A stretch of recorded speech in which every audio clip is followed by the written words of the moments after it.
Pertanyaan sekarang, saya yakin Tuhan saya Allah, tapi Allah nggak kelihatan. Ada alasan tak kenapa Allah nggak kelihatan? Ada alasannya.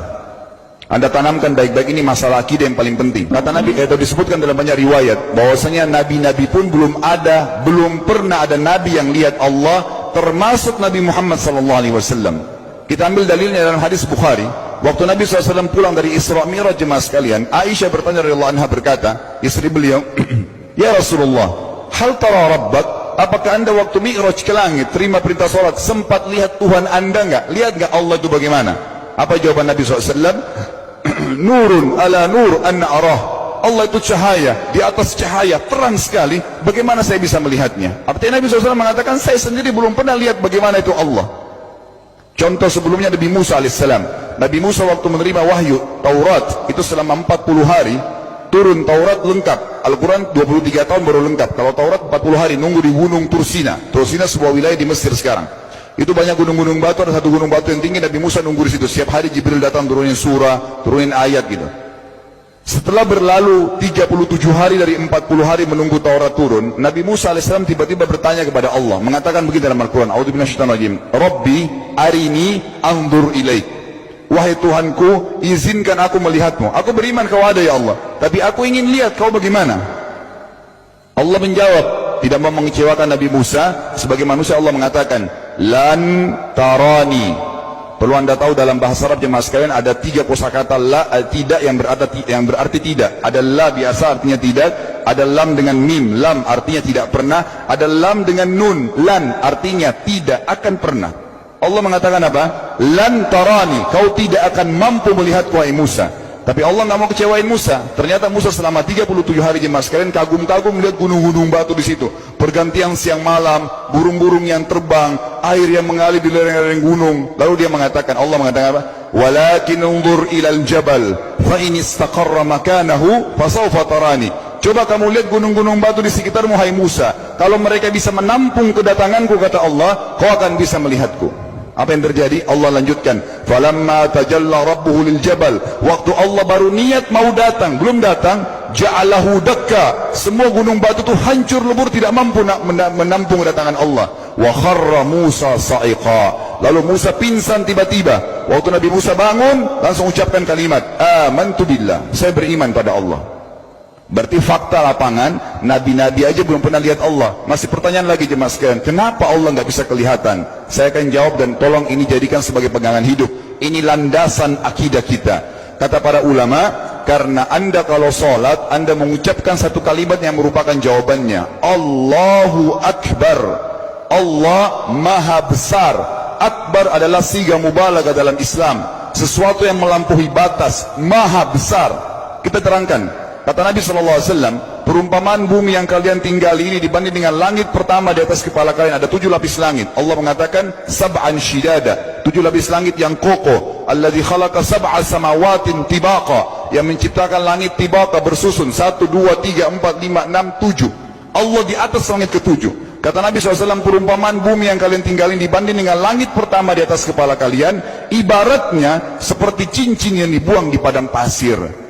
Jadi kita tidak akan pernah bisa melihat ujungnya langit karena kita sangat kecil, dan ini terbukti secara fakta. Apakah anda sudah tahu bahwasanya miliaran bintang-bintang yang ada di atas kepala anda yang jaraknya sekian miliar tahun dari bumi dan sekian miliar tahun lebih besar daripada bumi, sekian miliar kali lebih besar daripada bumi, itu semua berada di bawah langit pertama. Manusia tidak akan pernah bisa memegang langit ini dengan telapak tangannya, karena dari sini saja ke Pluto jaraknya 270 tahun. Nggak bakal bisa ada astronot dikirim kena mati di tengah jalan. Jaraknya jauh sekali bintang-bintang, dan semua berada di bawah langit pertama. Kata Nabi SAW, di atasnya ada langit kedua besarnya, digabung antara bumi sama langit pertama seperti cincin dibuang di padang pasir. Langit ketiga, 2, 1 dan bumi digabung tiga-tiganya, di mana langit ketiga seperti cincin dibuang di padang pasir, sampai langit ke-7, 5, 6, 4, 3, 2, 1 dan bumi 7 digabung, dibanding langit ke-7 seperti cincin dibuang di padang pasir. Dan langit yang luas ini jemaah sekalian dipenuhi dengan makhluk Allah yang lain namanya malaikat. Dalam hadis Bukhari kata Nabi SAW, waktu saya sedang dimi'rajkan ke langit, tidak ada 4 jari pun ukuran di langit yang luas itu, kecuali saya temukan malaikat yang sedang ruku atau sujud, penuh dengan jumlah mereka. Anda tahu malaikat itu ada namanya nama kelompok, seperti Rakib, Atid itu kelompok. Di bawah Rakib banyak miliaran malaikat, di bawah Atid miliaran malaikat. Sama dengan Munkar Nakir, ada memang nama kelompok. Makanya kalau manusia 5 miliar, rakib atidnya 10 miliar. Rakib atidnya 10 miliar. Lalu kata Nabi SAW, di atas langit ketujuh ada Sidratil Muntaha. Besarnya digabung antara 7 lapis langit dan bumi. 8 hanya seperti cincin di bawah di padang pasir. Di atas Sidratil Muntaha ada sebuah lautan yang Allah ciptakan. Lautan itu besarnya digabung antara Sidratil Muntaha, 7 lapis langit dan bumi. 9-9-nya seperti cincin dibuang di padang pasir. Makanya kalau anda baca Quran, anda baca ayat wa kana arsyu alal ma', singgasana Allah di atas air. Ini maknanya, air adalah ada lautan.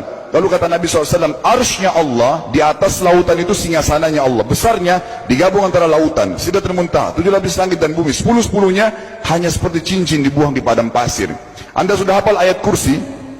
Apa artinya? Ayat tanda-tanda kebesaran Allah. Kursi itu artinya bukan tempat duduk, tapi tempat pijakan kaki raja di singgasana. Kalau raja inginnya singgasananya dipijakan kaki, itu namanya kursi. Kita baca apa? Wasi'a kursiyuhu as-samawati wal ard. Pijakan kakinya Allah saja sudah menutupi seluruh langit dan bumi ini. Jadi kita mustahil bisa melihat Allah karena besarnya Allah Azza wa Jal. Tinggal kita tutup jemaah sekalian. Kira-kira, lalu bagaimana saya berhubungan dengan Allah? Jawabannya sederhana.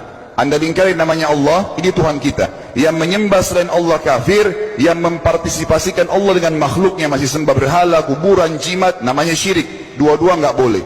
Untuk berhubungan dengan Allah yang tidak kelihatan dengan mata kita ini, tapi kita bisa rasakan keberadaannya, cuman satu cara. Di bawahnya lingkarin ibadah. Salat, puasa, zakat, haji, takziah, ziarah kubur, semua ini adalah rangkaian ibadah untuk berhubungan dengan Allah. Semua ibadah ini jemaah sekalian harus seperti yang Allah mau, bukan yang Anda mau. Ini penting. Karena kalau tidak seperti yang Allah mau, Allah tidak terima. Bagaimana caranya supaya bisa seperti yang Allah mau? Ikuti buku pedomannya. Ada Al-Quran, ada Sunnah. Yang beribadah keluar dari 2 pedoman wahyu ini tidak akan diterima oleh Allah. Seperti Anda kalau kerja di perusahaan, pimpinan perusahaan kasih peraturan, Senin pakai baju kuning, Selasa baju hijau, Rabu pakai baju hitam. Datang jam 7, keluar jam 5 sore. Ternyata Anda tidak. Hari Senin Anda pakai baju yang hari Rabu, datangnya jam 9, keluar jam 2 siang. Dikeluarkan oleh pimpinan atasannya. Itu baru peraturan manusia. Bagaimana dengan peraturan Allah Azza wa Jal?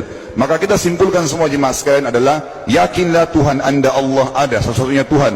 Kalau Anda sedang sakit, yang ciptakan Anda Allah, yang ciptakan penyakit Allah, yang menciptakan kesembuhannya Allah. Kalau kita sedang musibah sama, kalau kita sudah senang juga sama. Semoga Allah SWT menjadikan kita orang-orang yang senantiasa beriman padanya, dan juga selalu bertumbuh dalam keimanan tersebut serta mengikuti syariat.